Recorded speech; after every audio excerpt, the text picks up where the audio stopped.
परमेश्वर से निवेदन किए, प्रार्थना किए, और ये प्रार्थना इस तरह से है कि हे पिता, यदि हो सके तो यह कटोरा मेरे पास से हटा दे।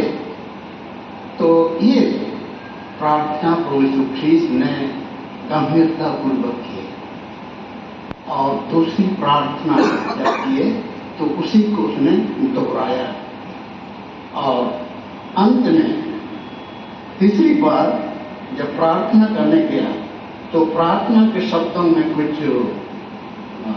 बदलाहट हम लोग पाते हैं, और उसने कहा कि हे पिता, यदि यह कटोरा मेरे पिए बिना हट नहीं सकता है तो तेरी इच्छा पूरी हो।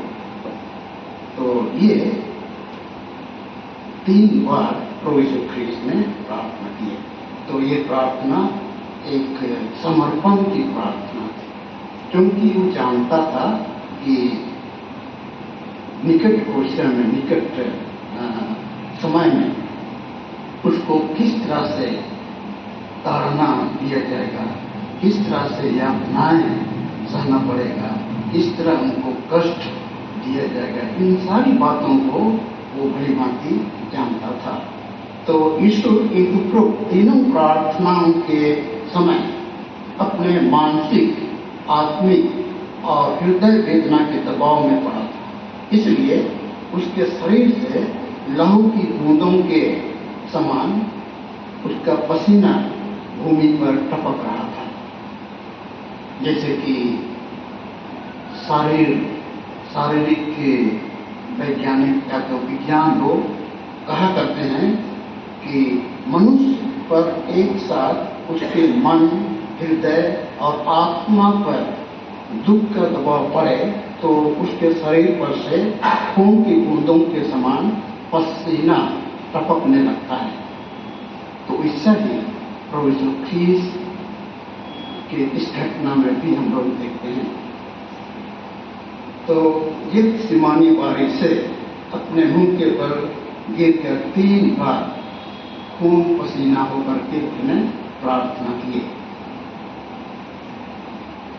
प्रार्थना का मूल विषय दुख, भोग और क्रूस मौत में प्रवेश करना था। ईश्वर की ये सब काम एक प्रकार से आरंभिक अर्थात उद्घाटन का कार्यक्रम कहा जा सकता है। ईश्वर की ये सब काम एक प्रकार से वो आरंभ कर रहे हैं, शुरू कर रहे हैं प्रार्थना ही से, और फिर मनुष्य के जीवन का पतन भी बारी में ही होता है।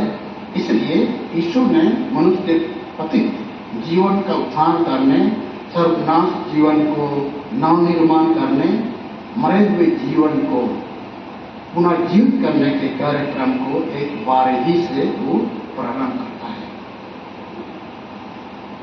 तो इस तरह से हम लोग देखते हैं कि आज यीशु मानव उद्धार और कल्याण के लिए अनेक कार्य करना चाहते हैं, और वो हम ही से करना चाहते हैं।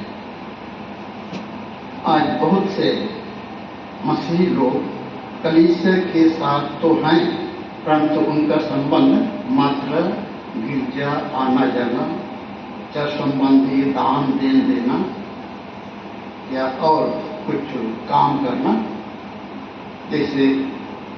लेकिन हमें कोशिश करना चाहिए कि जिस तरह से हम कलीसिया ख्रीस्त की देह है और हम उसके एक एक अंग हैं, तो हमारा कार्य भी फर्ज बनता है कि हम उसकी इच्छा के अनुसार अपना कार्य करें।